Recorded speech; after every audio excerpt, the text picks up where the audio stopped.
Hey everyone, it's your girl Maddie here, aka Beavermont, and today I am joined by Brian of Namebearer, who's putting out their new EP, Industries of the Fading Sun, coming out May 2nd.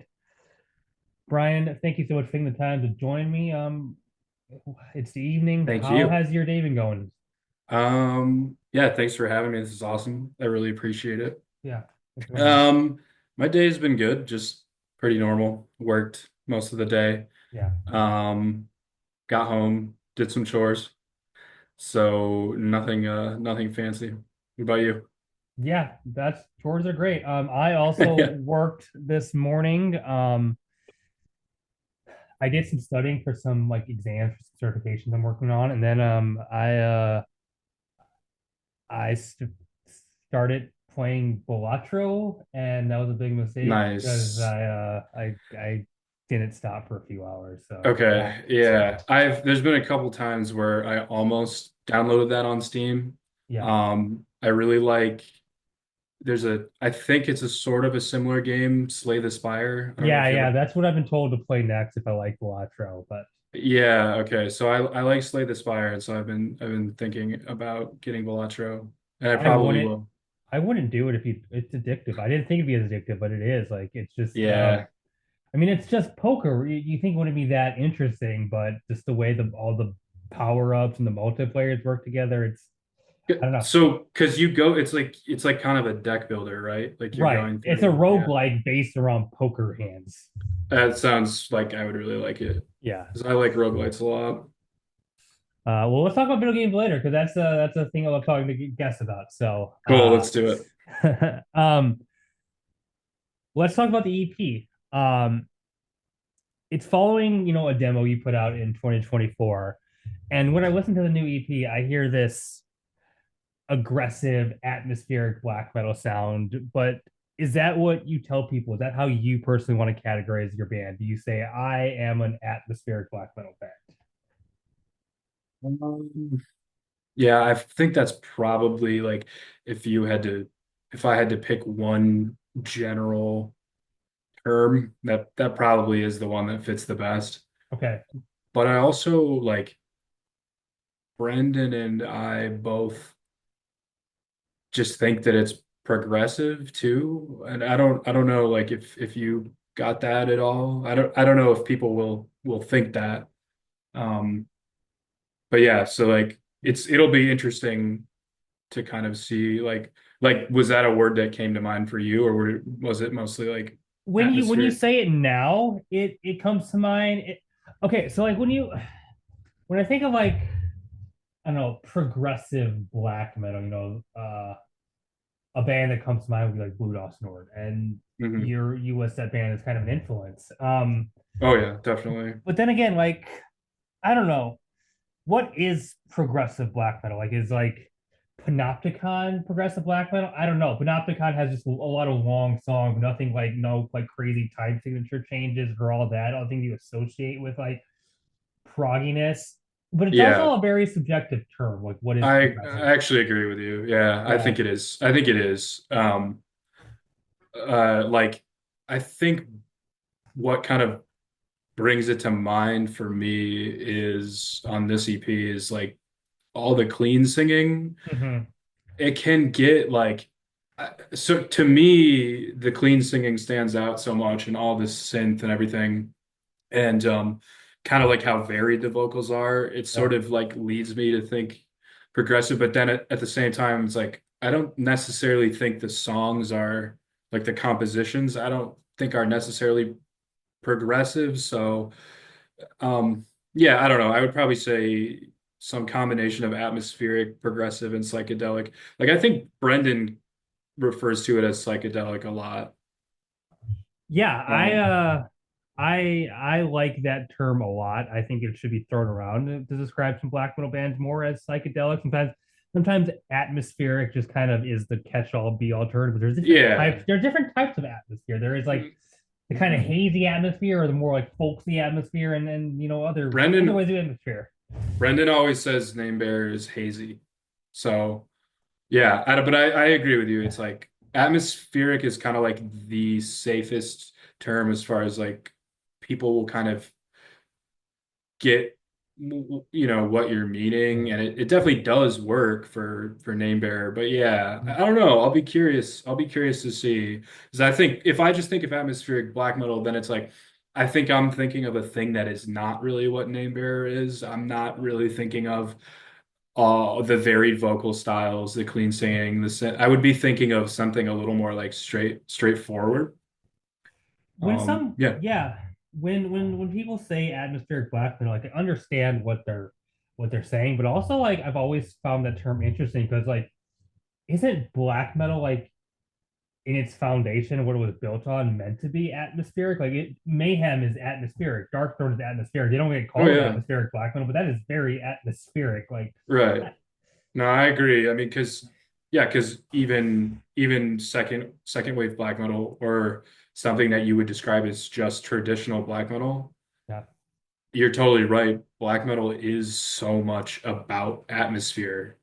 Like all the early records, or later stuff that is following that kind of more straight ahead traditional black metal, such a huge element of it is like the atmosphere that is being built. Um, so no, I think that's a great point. mm-hmm. I did. I'm glad you brought up the Queen thing because I did want to ask about that because there's a thing I definitely noticed is Hmm. I think it adds a certain kind of dynamic range to the record with the inclusion of the Queen vocals, and I'm wondering how, as a songwriter, someone who composes black metal, how do you find the right place and time to incorporate Queen vocals? Yeah, I think um kind of just not really giving a shit, honestly, and Mm-hmm. just being like, I don't so because it's tough to break out of, or at least for me, it was a little bit tough to break out of that kind of comfort zone, which is doing, just screaming.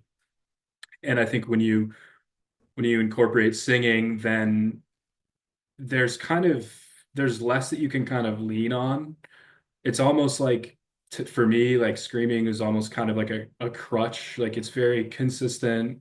Yeah, Um, you don't really need to worry about things like pitch, or like your enunciation and delivery. And so with the clean vocals, I think I knew I wanted to do more of them than the demo, and I recorded the the first cleans I recorded were, it's a verse on the title track, and it's kind of towards the beginning of, so it's the first clean vocals you hear on the EP. Um, and I just really like sent it really hard, and it was just like, fuck it, I don't know if I'll even keep this, but I just kind of went for it. And I sent it to Brendan and our friend Aaron from Falls of Roros. And I was like, yeah, I don't know, like this isn't really that good, but I'm just trying some stuff. Like maybe I'll do some cleans. And they both like loved it, and they were like, you gotta keep this. This is a keeper. This is done. So I was like, okay, fuck it, I'll keep it. And then that's kind of just how the rest of it went as well with the cleans. It was just like, um, probably take a few passes at it. Maybe like, I know I have these lyrics and I know I want this part to be clean. And I probably took like 4 or 5 stabs at it, and sort of found like what melodic line did I want to follow? How did I want to enunciate? How did I want to place the syllables? And then I just kind of committed to it. yeah. I my favorite track from Wolves in the Throne Room is the last track, the title track off of Diadem of 12 Stars. And um I'm not sure if you're familiar with that record at all, but I am, um but honestly, I don't remember any clean singing, if that's what you're about to. well, yeah, so there is. I the very end of the record, Hmm. when there's like this very triumphant conclusion, and they play that like incredible riff at the end, but there's a part where they're screaming kind of the refrain, but there is this faint female vocal like kind of Okay. choral thing going over it, and it just adds so much Yeah. extra dynamics to it that I just it gives me shivers every time. And I like think when you can find moments to really put it in like that, I think it really works in black metal. I do too. I'll go back and listen to that because I think I'm vaguely remembering that. It's been a long time since I listened to them, really. Hmm. Um, but I agree with that. And the other thing with the vocals on this EP is like, and kind of why I just sent it so hard when I first started was there are a lot of black metal bands and atmospheric black metal bands that have clean vocals, but they kind of generally tend to stick to like chants and Yeah. stuff like that, where it's kind of like that like Nordic sounding um group vocals or chant thing, which is cool, but I was like, if we're gonna do cleans on this EP, like let's just fucking sing, like let's belt it out and let it be a point of focus more than an additional layer or anything like that. Like we do have the kind of more layered vocals on this EP too, but there are, for the most part, I think the cleans are kind of more leads, more kind of traditional singing. I heard a record probably like a month ago, and I can't remember what it was called off the top of my head. I remember enjoying it, but I found it interesting because it kind of took like a more like pagan black metal type of sound, very Viking-esque. But Yeah. what was unique was musically, instrumentally, it was very black metal. Like very much just took the foundation of black metal, but there was almost no harsh vocals. It was almost all clean vocals, and it was just one of the most different things I've heard in black metal because I just didn't expect that. Yeah. I couldn't say it wasn't black metal. Like is the vocal is like harsh vocals requirement to be black metal? That's an interesting question because there is instrumental black metal.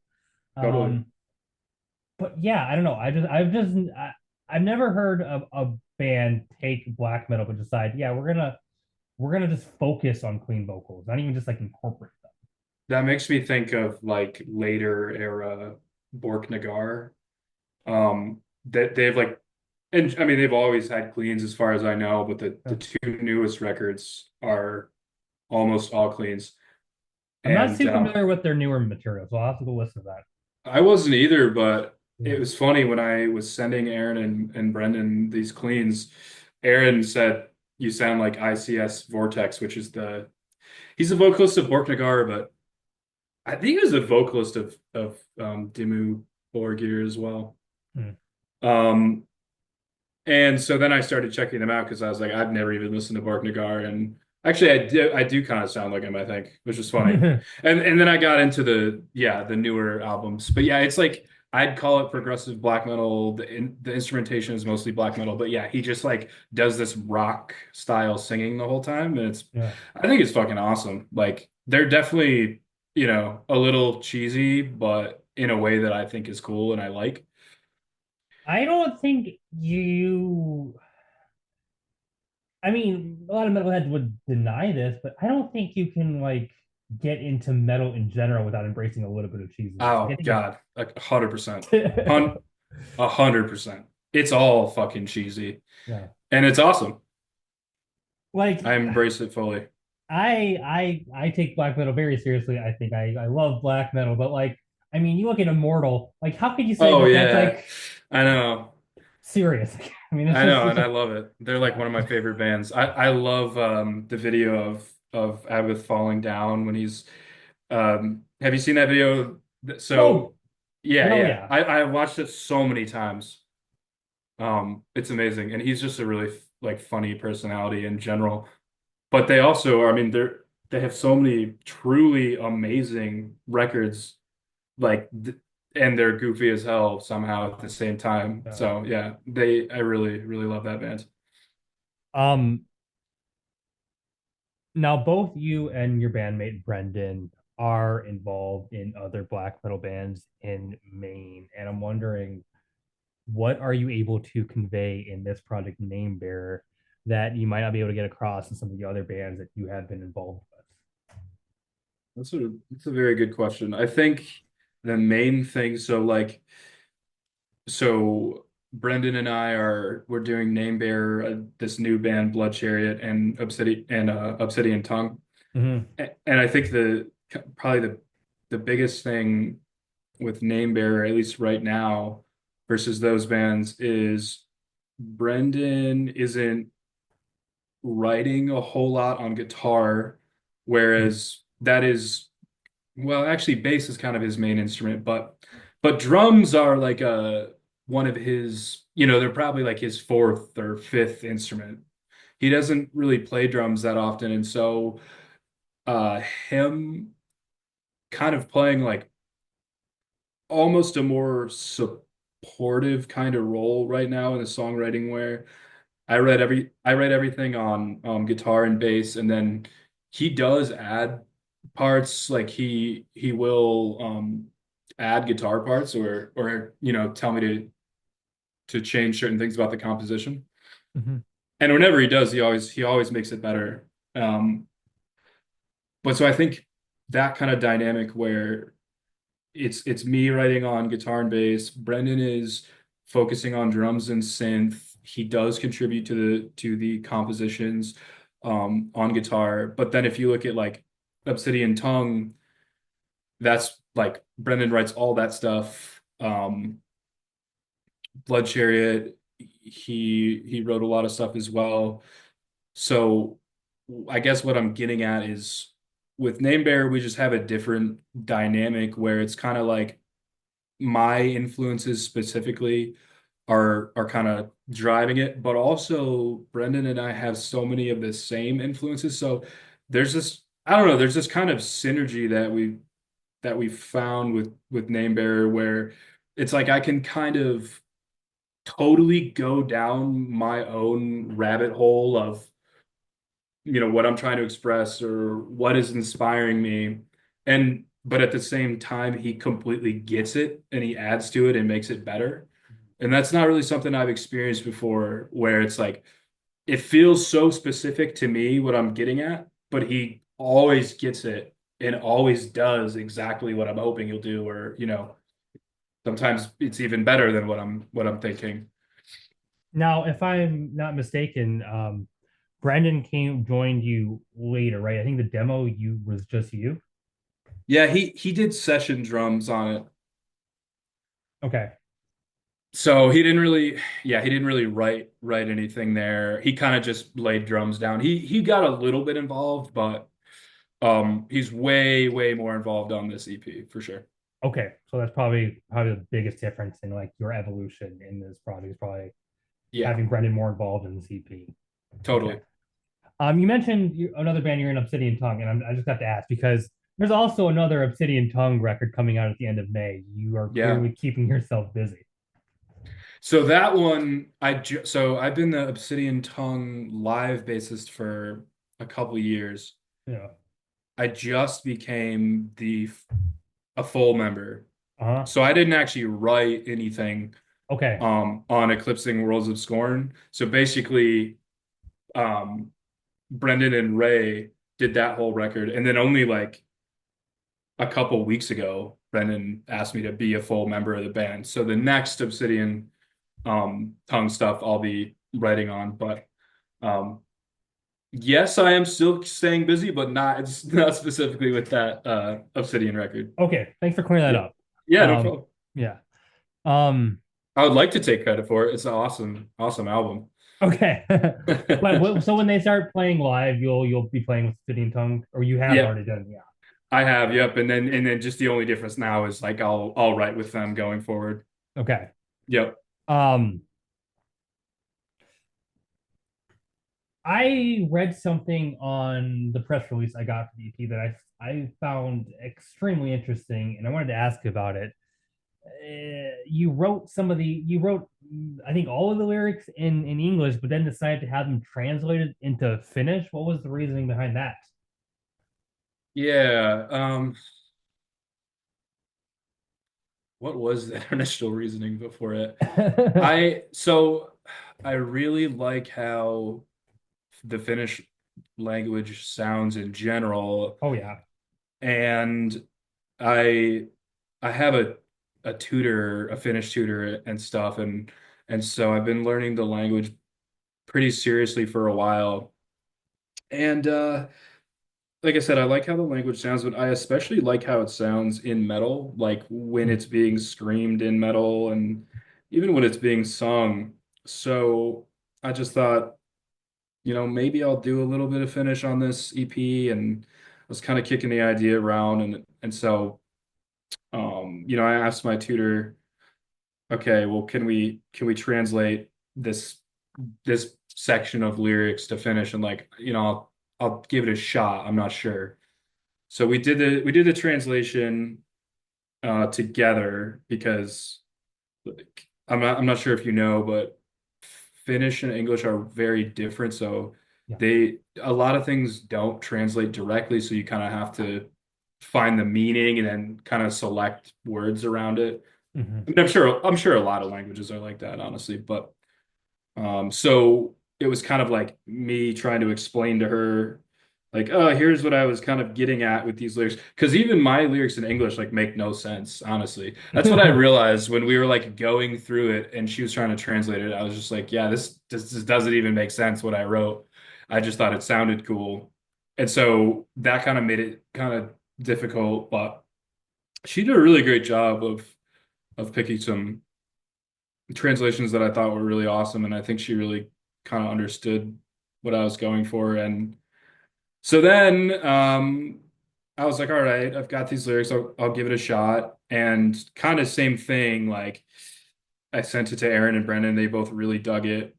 So I was like, all right, I'll do some Finnish singing on this thing. I ended up sending my teacher a few drafts of it, basically going back and forth. So I would kind of record something, send it to her, and then she would be like, okay, this pronunciation is coming out weird. Or here it sounds like you're saying this word when really you're trying to say this word. Mm. Because it's funny because if you're singing in English, you kind of know like where you can extend a syllable or where you can kind of how you can kind of chop them up Hmm. without losing the meaning, but I don't really know that with Finnish, Sure. and so there was a lot of stuff like that, or where I was like chopping the syllables up, and she's like, it kind of makes the word mean something else when you're doing that. And so we had to Mhm. go back a few times, and I was like, damn, this is turning out to be more trouble than it's worth. Nothing with her at all. She was just being helpful, but I was just like, damn, it's turned out to be really hard to record something where I think it sounds good musically and I don't sound like a total idiot who's just kind of like reading Finnish off of paper, but I don't know it at all. Yeah. I really didn't want it to be like that. I wanted it to be like, I am not a great Finnish speaker or anything like that, but if I was going to do it, I wanted it to sound like, okay, this person has really put in the time to try to understand the language and really pronounce it right and stuff like that. So That the biggest question that brings up for me is I'm wondering, did if you had these lyrics written in English, did you already like have an idea of what your vocal track wanted to sound like, and then trying to convert it into Finnish, maybe trying to like have the same kind of, I don't know, vocal rhythm? Was that difficult? it was because I Yeah. did have that idea and then it totally didn't work at all. Like Yeah. it's so many more syllables in Finnish. That yeah, I had the lyrics in English. I was like, all right, this is what I would do in English. Then it translated to Finnish, and I was like, I literally can't even remotely do that because it's Mm, yeah. so different now. If I'm going to try to say all these words, and even not even just like the amount of syllables, it's also just the way the language sounds. It's like if I was when I was trying to do the same rhythm and kind of melodic stuff that I was doing with English before, it just sounded really stupid and Mm, it just sounded really weird. yeah. And so I kind of had to like play with that a lot until I was like, all right. And it still sounds weird, but weird in a way that is, I think, is cool. So I'm curious. You're from Maine. Are you from Portland? I lived there for a while. I lived there for like 4 years. Yeah. Right now, I live like 45 minutes north of Portland in like a rural town. Okay. Hmm. Well, anyway, when I hear, I'm curious what the metal scene is like in the state of Maine. Yeah. When I hear Maine, a band I think of automatically as Falls of Roros, but you would know the scene more than I would, obviously. Well, I mean that makes complete sense that they would be the first one to come to mind, Hmm. because they've been around for a while, and they're definitely the band that's had the most reach, Yeah. and they totally deserve it. They're awesome. This scene here is very good, especially considering like there aren't a lot of people in Maine. Hmm. It's not very dense population at all, but there are a lot of bands. And what's cool to me is that as far as metal goes, I think black metal is the most popular style of metal here, which is Interesting. Okay. which is great. Like, and I think I apparently hardcore is really popular too. I am not really like into that stuff, but I guess apparently it is. Um, But yeah, black metal, there's quite a bit of it relative to the amount of people, I mean. Um, and then there's definitely doom metal and stuff. There are a few death metal bands, but for sure, kind of the biggest representation is like atmospheric black metal stuff, probably. And it's cool. Like, I don't re honestly, I really don't go to many shows these days, but I used to do sound at this venue called Geno's, Okay. which is it's like the metal bar in Portland. It's really awesome. It's a great venue, and like, good tours come through there. There's also a few other like maybe four or five other good venues in Portland that do metal. It's a small city, but it does have a really good music scene. Yeah. Um, okay, whenever I hear Portland, Maine, I, I I have to tell the story. It has nothing to do with metal music, but it has a lot to do with Portland, Maine, and my Okay, personal story, personal evolution as a person. nice. Um, I was I knew someone in college who had family in Portland, Maine, and so they had their wedding up there, and I was invited. So I went to Portland, Maine. I was there for like a few days. Now I live in Minnesota. Um, at this time now it's very different now, but I had never smoked weed because it was illegal here, and I just never really I was never like interested enough to like try to get it in a ways that I didn't know how to do that. I'll just put it that Yeah, way. Um, gotcha.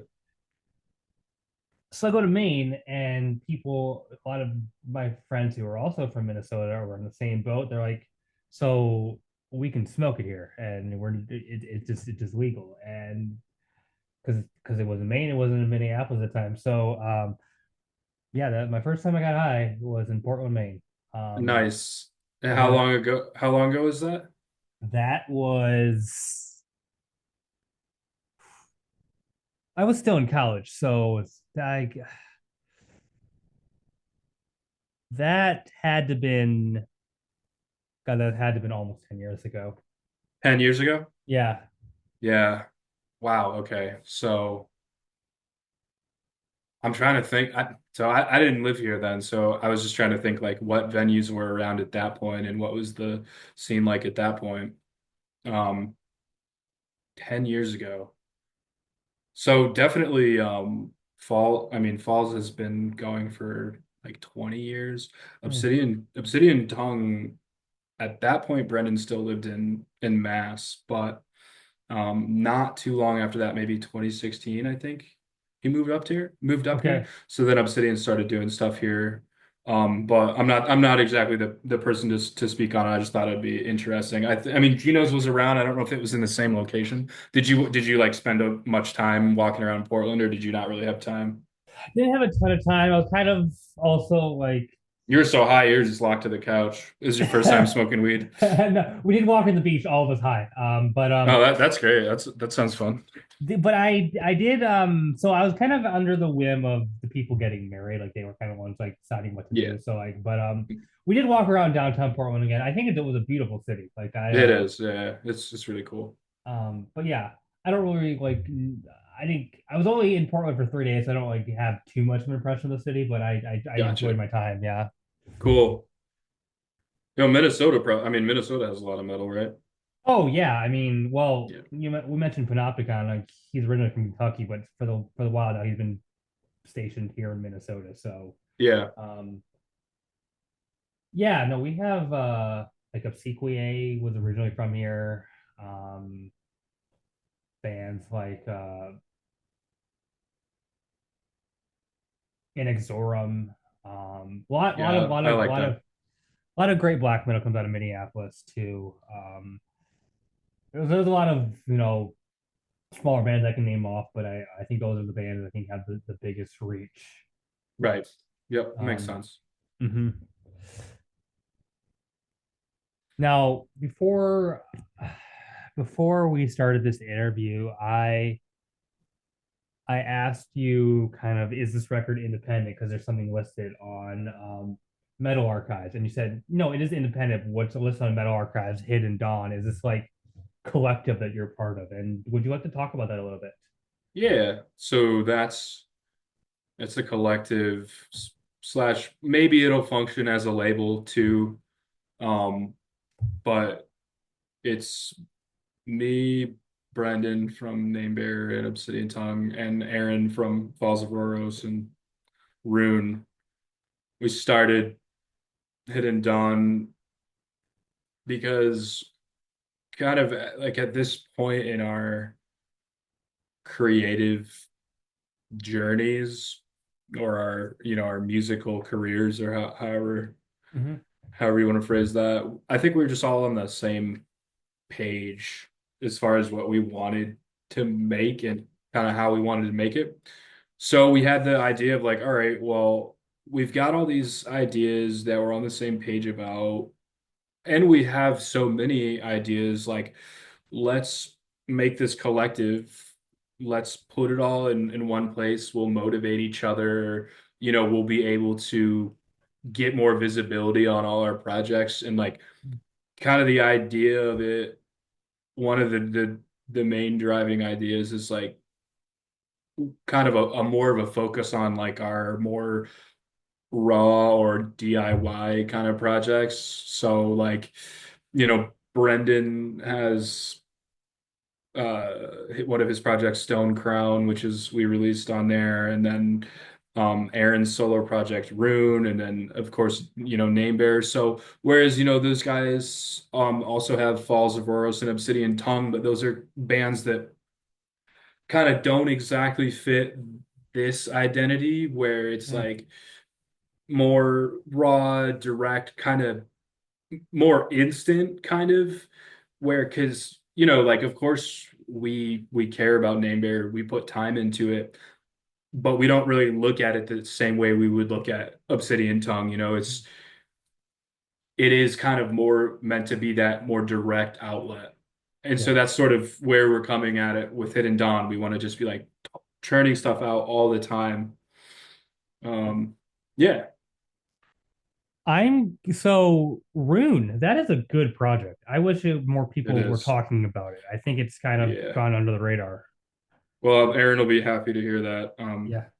I'll tell him tomorrow at work. I Uh, but yeah, he's definitely. I really like it too. The way that he approaches it is really cool, and I think it's been cool to listen to it versus when you're hearing him on the Falls records and stuff. if you really want to make him feel good, you're gonna get a little behind the scenes in my process, but I put out my 50 favorite metal albums of 2024 last year at the end of the year, and I had to whittle it down, and it was down to a top 60, and this might well, I think it still feel good. It was like one of the final cuts, so he made it in my top 60 metal Nice, albums of 2024. I had to cut it off somewhere, so he didn't make the video, but I did really like that project from last year. cool. Yeah, and yeah, I guess I'm not gonna spoil anything for him, but it's there will definitely be more coming, and Cool. um yeah, he seems really motivated on it. So Um, well, we did start talking about video games before we kind of got into this, and I yeah. love talking about that. And I'm curious, since you said you have Steam, so I'm wondering, is there anything you're playing right now? Yeah, well, so right now I was playing Path of Exile 2, the new league just released, but I didn't really like it. Yeah. Um, and so this other ARPG, Last Epoch, they're launching their new league on Thursday, and I'm really excited for that. So I don't know, like, do you have you played like ARPGs much, like Path So of Exile? I have not, but I have Path of Exile has been suggested to me numerous times. So you mentioning it, I think I need to play Yeah, so it's like Path of Exile 1 is this like fucking insane complicated game, it. which like I never really got into because it they've added so much to it over its like 11 or 12 years of development Yeah. that it's like very hard to get into now. So the second one I was like I'll try it. And I like the first, so like ARPGs they do these seasons where it's like you'll have like every 3 months or so, they'll reset everything. So like all the items everybody's found, all the characters they've progressed. So like, set it all to zero and then you like start again. And they introduce new stuff into the game, like new mechanics and whatever. Yeah. So that's kind of like how all that works. And yeah, like Path of Exile 2 is very cool. It probably will be awesome. But like it's interesting how these games go because they'll like release the big patch and then it's like sometimes it kind of misses the mark a little bit. Sure. But I've been liking ARPGs a lot lately because up at this current point in my life, I don't have a lot of time for games. And so I can Yeah. just hop on and just stop whenever versus like a competitive game, you're like locked in for a certain amount of time, and if you don't play it a lot, you like get worse at it and stuff like that. I don't play a ton of competitive games. It's just not my thing. I'll play a round of something here and there because just to kind of waste some time, but I'm more of like I love like RPGs. I'm more of a single player. Nice. Right now, well, we mentioned Balatro, but I I got nostalgic for my middle school, high school days. So and now that the Master Chief Collection is on PC, I played all of the Halo games Yeah, nice. from Reach all the way to 4. 5 isn't on PC, so I had to like watch a playthrough, but um 4 is awful, and I I haven't trudged played through it. it. Yeah, it's not worth your I've time. heard it. I've heard it is. Yeah. Um, Because I almost bought that Master Chief Collection too, yeah. and I Uh, might still. How much? Well, it'll probably go on sale. well, yeah, when I got on sale, I got it for like $8, the whole That's collection. fucking awesome. Yeah. Yeah. But since I played all the Halo games, I got obsessed with Halo lore. So I was like, I gotta finish this off. So I bought Infinite and I'm playing Halo Infinite right now through the campaign. Does that one also suck? Or I think were people Um, saying it was bad? I from what I have gathered, and my personal opinion, it's since 343 took over, they made 4 and 5, and those were 4 was a huge whiff, 5 was a little less of a whiff. This game in Infinite in no way matches 1 through 3, but it's probably the best that 343 has. It's like it is a very mid game, but it's enjoyable in my opinion. So like if you want to know if you like really like Halo and you want to kind of finish the arc of it all, I think it's worth your time. Fair enough. Yeah. Yeah. Um I'm kind of deciding what in my ginormous backlog I want to play. Like I have Cyberpunk 2077 waiting for Which me. is good now, right? Yeah, they Like, fixed it. yeah, Yeah. yeah. I've also never played The Witcher 3, and I have that, and I need to That play through game's that. sick. Yeah, that Yeah. game is sick. But so What I about was so you like? Did you play Elden Ring? I have not played Elden Ring. I Whoa, dragged that's crazy. Yeah, If those are your kind of games. they are. I played the shit out of Baldur's Gate 3. That game I absolutely love. Yeah, that game is pretty sick. But so here's the deal. I grew up in a very strict evangelical household. So I didn't get to play a lot of games I did were like very like I got to play like Crash Bandicoot and those kind of games like very Which is limited. sick. It is sick, but like I didn't get a lot of breadth of games I got to experience. Yeah, I For some gotcha. reason I got to play Halo as a kid, so I don't know how that slipped through the cracks. But I don't either. um so I've been trying to like whenever they just go on sale, like some of the like iconic like PS2 or just like original Xbox era games, and just kind of like what add them to my library. And so there's Yep. a few games from like the PS2 era that I just never played, even though I had a PS2. So I'm thinking I could either play Psychonauts or Bully, are two games that I own that I kind of want. I haven't played either of those. Well, apparently they're like iconic games from that era. Um, Really? yeah. Also, I uh I recently played Assassin's Creed for the first time like a few months ago. Nice. Uh Assassin's Creed 2 to be exact, the first in the Ezio trilogy. So I bought the sequel to that, so I kind of want to play that. So I have games I have a lot of like old games I never played to that I want to start playing that I just own now. So that's the beauty of Yeah. Steam. It has such a it's like infinitely backwards compatible. So you have just access to so many games from like a long time ago. Yeah, I love it. I love Steam. I love all the sales too. Oh But yeah. it's funny you talk about growing up and you weren't allowed to play certain games is kind of like the opposite for me because my dad was like a huge PC gamer. Hmm. So when I was like literally 4 years old, I was playing like sitting on his lap and playing Diablo 2. Yeah, it's and it is awesome, but it also kind of it made me such a huge nerd and made me so obsessed with computer games like to this day because yeah, so at that time like what he was playing was like Diablo 2, Warcraft 2, Heroes of Might and Magic like I think 2 and 3. Um and some other shit that I don't remember. But so then basically, we started playing Warcraft 3 together and like all the older Blizzard games. Yeah. We played the shit out of Diablo 2. We played so much of that game. It's an amazing game. But then he also like would play like N64 with me and my sisters a lot. And so because he's such a gamer, we just always had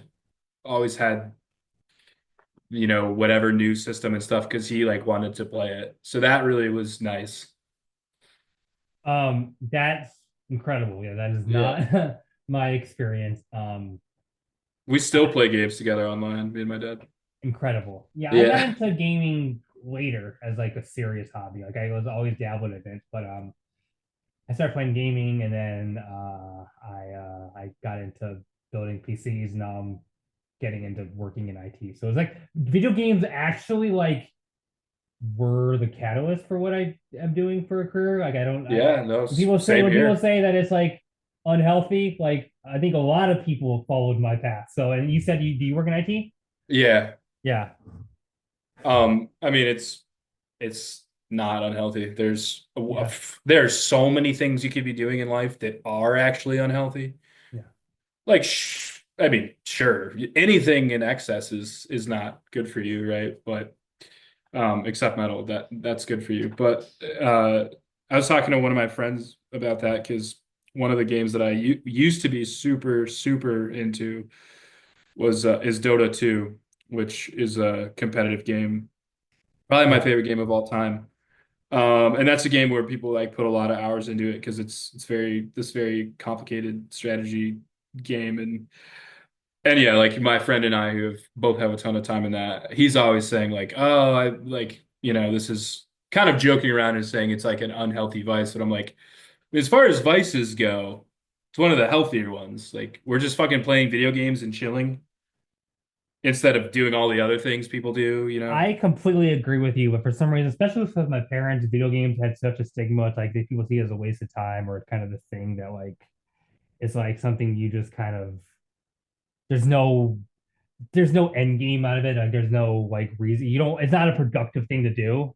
No, Uh, yeah. I mean, it's not, you know, in most cases, but that's yeah, okay. yeah, Watching TV is not productive. Like, yeah. I don't know.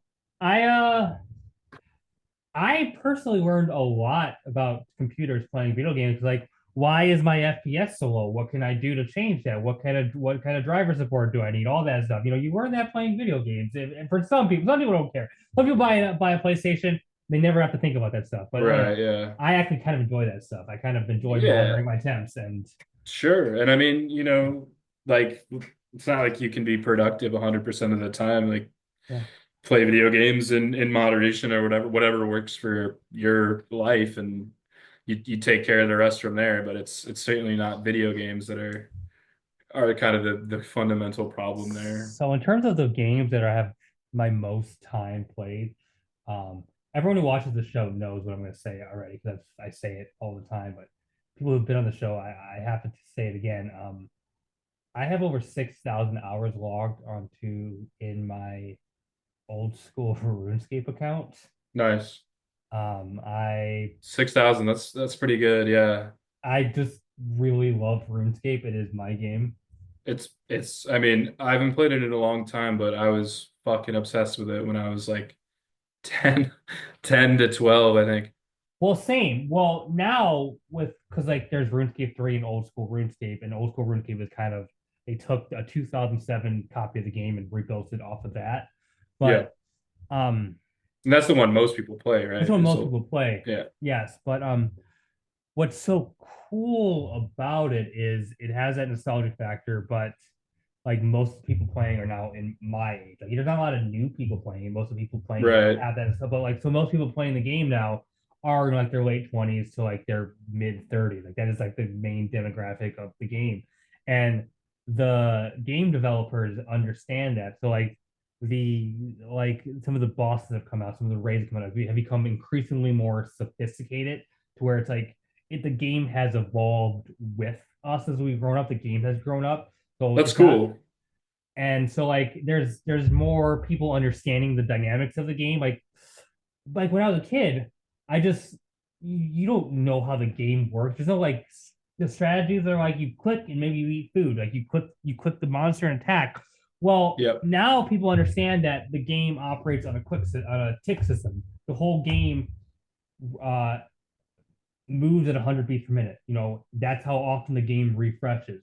So if you have a solid rhythm in your head, 100 beats per minute, you know the exact moments to click food, click monster, click move, because then you can maximize efficiently how many actions in that 100 beats per minute that you can get across. It's kind of Yeah. crazy.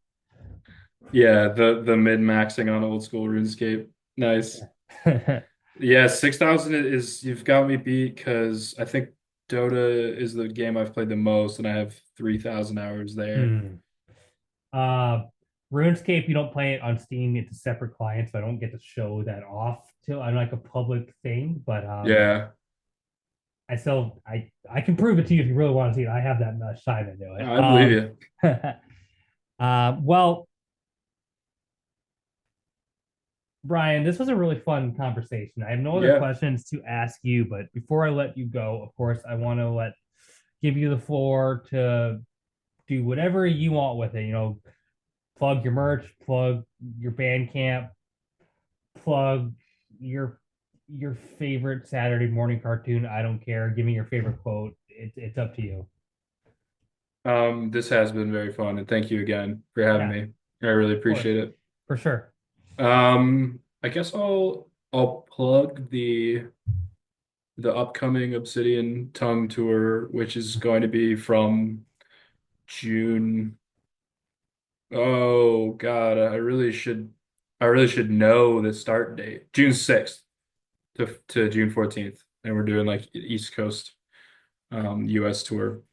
And so it would be really cool to see people there. We're excited to play the new songs.